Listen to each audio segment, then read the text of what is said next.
नमस्कार. मी गौतमी गोदावरी, पुष्पा 40वे. नागडोहाचा रम्य परिसर. इथे माईने एक सुंदर वळण घेतलंय. जलाची खोली अंदाज न लागण्या इतकी. पाण्यात भोवरा डोहाच्या मधोमध नीट पाहिले तर अगदी स्पष्ट दिसतो आणि म्हणून संपूर्ण पात्रातील जल वाहताना दिसते. पण नागडोहावरील जल स्थिर भासते. या सर्वांचा परिणाम असा की नागडोहावर महिला, भिस्ती, गुराखी यांचा अजिबात वावर नाही. आजूबाजूला विस्तीर्ण डोलारा असणाऱ्या वटवृक्षांची गर्दी, त्या वटवृक्षांच्या पारंब्या धरून खेळणारी वानरसेना, जलाकडे जाणाऱ्या ओबडधोबड दगडी पायऱ्या. या ओबडधोबड पायऱ्या म्हणजेच नागघाट. पायऱ्या उतरताना उजव्या हाताला एक पार वजा जागेवर एक दगडी शिळा आणि त्या शिळेवर शेष नागाचे शिल्प कोरलेले. बाजूला एका दगडावर नागकुळ कोरलेले आणि आजूबाजूला भली मोठी 5-25 वारुळ. आणि वारुळ आहेत म्हणून नागपंचमीच्या दिवशी घोळक्याने येणाऱ्या स्त्रियांची लगबग, तर वड आहे म्हणून वटपौर्णिमेस तोच सोहळा. एरवी नीरव शांतता. प्रतिष्ठान सारख्या मुलकांच्या राजधानीच्या नगरीत असूनही नागघाट नि नागडोह एखाद्या तपस्व्यासारखा मानवी हस्तक्षेपापासून पार लांब जाऊन बसलेला भाग. या नागघाटावर बसून बाल सातवाहन तासनतास त्या नागडोहाकडे पाहत असे आणि एकटक त्या खोल जलावरील स्थिर प्रवाहाचे प्रश्नार्थक दृष्टीने अवलोकन करी. त्याला कारणही तसेच घडले होते.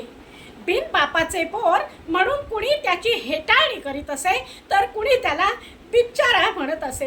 तो रोज त्याच्या आईला प्रश्न विचारी, आई, माझे बाबा कुठे गेले? ते केव्हा येतील? आणि तीही रोज उत्तर देई, ते नागलोकी राहतात, त्यांना योग्य वाटेल त्यावेळी येतील.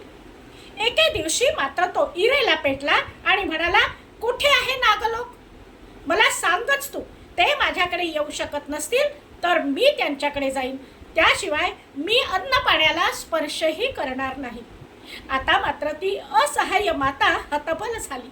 त्याला समजावून पाहिले पण त्याचा काही परिणाम होत नाही हे पाहून तिने त्याचा हात धरला आणि जवळजवळ ओढत फरफटतच ती त्याला नागघाटावर घेऊन आली आणि डोहाकडे अंगुली निर्देश करून तावातावातच त्याला म्हणाली, त्या नागडोहातून ते पाताळात म्हणजे त्यांच्या राज्यात गेले आणि त्यांना वाटेल तेव्हाच ते पुन्हा येतील, कळलं?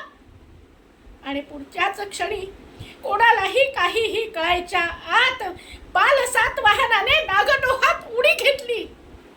एव्हा ना सुलोचनाच्या मागे 5-25 बाया बापड्यांनी गर्दी केलीच होती आणि आता हे दृश्य पाहून सुलोचनात भोवळ येऊन पडली आणि आया बायांनी एकच गलका केला. कुणी नुसतीच रडते ओरडते तर काही जणी पट्टीच्या पोहणाऱ्यांना शोधायला पळाल्या. एक दोघी जणी सुलोचनाला शुद्धीवर आणण्याचा प्रयत्न करू लागल्या. या सर्व गदारोळात गोदाबाई शांतपणे वाहत होती, कारण हे मूल रोजच आईला चुकवून इथे तासनतास पोहत असे. इकडे बाल सातवाहन जलाच्या तळाशी गेला. त्याने अनेक जीव जंतूंमधून अगदी मत्स्यकुर्मापासून सर्पापर्यंतच्या जीवांमधून फेरफटका मारून पाहिले. त्याला कुठेही पाताळाचे द्वार दिसले नाही. मग जलाच्या तळाशी जाऊन दोन्ही हातात 2 मुठ वाळू घेऊन तो जलाच्या पृष्ठभागाच्या दिशेने पोहू लागला. तोपर्यंत नागडोहात गेला म्हणून जीविताची खात्री तर नाहीच, पण कलेवरही हाती येणार नाही असे सल्ले जाणकारांकडून येऊ लागले. आता आपणही नागडोहात उडी घ्यावी असा विचार करून सुलोचना जलाकडे धावली. तोच जलातून बाल सातवाहन वर आला आणि आईच्या समोर उभा राहिला.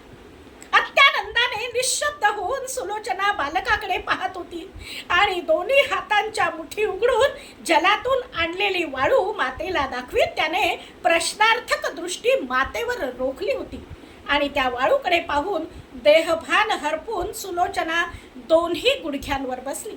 तिने बालकाचे दोन्ही तळवे स्वतःच्या दोन्ही तळवयांवर ठेवून एकमेकांना जोडले आणि त्या वाळूवर मस्तक ठेवून ती ओक्साबोक्शी रडू लागली. वाळूच्या प्रत्येक कणात ती आपला पती शोधित होती. थोडा भावना वेग ओसरल्यावर तिने आपल्या पदराच्या टोकात ती वाळू घेतली आणि त्याची घट्ट गाठ बांधून पुन्हा एकदा मस्तकी लावली. आता तिने बाल सातवाहनाला जवळ ओढले आणि पुन्हा अश्रुपात करू लागली. बाळा, पाताळाचे द्वार त्यांच्या मर्जीने उघडते.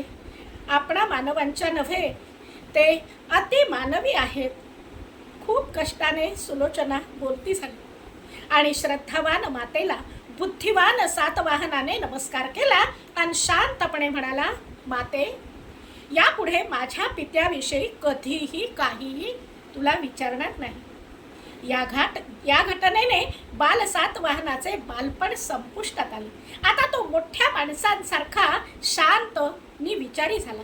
त्याच्या जन्माच्या वेळी त्याच्या मातेला ब्राह्मण वस्ती सोडून कुंभारवाड्यात राहण्यास यावे लागले होते आणि आता कुंभारवाड्यातील लोकच तिचे आप्तजन झाले होते. ते तिला मुलीप्रमाणे जपत होते. सातवाहनही त्यांच्यातच मोठा होत होता. तो मृत्तिकेची खेळणी बनवण्याचे शिकत होता आणि अल्पावधीतच हत्ती, घोडे, सैन्य इत्यादी खेळणी बनवण्याचे तो लीलया शिकला. तो जे काम करी त्यात प्राण ओतून देई. त्यामुळे ते काम खूपच सुबक आणि सुंदर होईल. त्या कामात जिवंतपणा येईल.